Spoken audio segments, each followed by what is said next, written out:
मध्य प्रदेश से शिरपुर तालुका की तरफ बाइक से आ रहे 2 लोगों को पकड़कर उनके पास से 5 पिस्टल और 11 जीवित कारतूस बरामद किया है।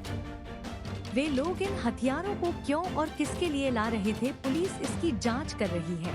इथले सिनियर पीआय श्रीराम पवार आणि भूषण पाटील यांना अशी बातमी मिळाली होती की मध्य प्रदेशमध्ये जे उमरठी गाव आहे त्या उमरठी गावामधून 2 इसम काही कट्टे विक्रीसाठी येथे आणत आहेत।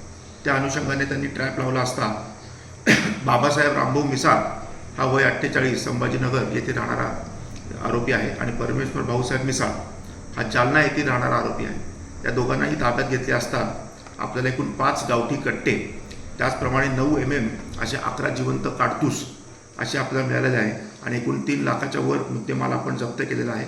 325 आर्म्स ॲक्टच्या अन्वये गुन्हा दाखल केलेला आहे। दोन्ही आरोपींना अटक करण्यात आलेली आहे आणि हे नेमके कट्टे कोणासाठी विकत घेण्यात आले होते याचा तपास आता चालू आहे। धन्यवाद।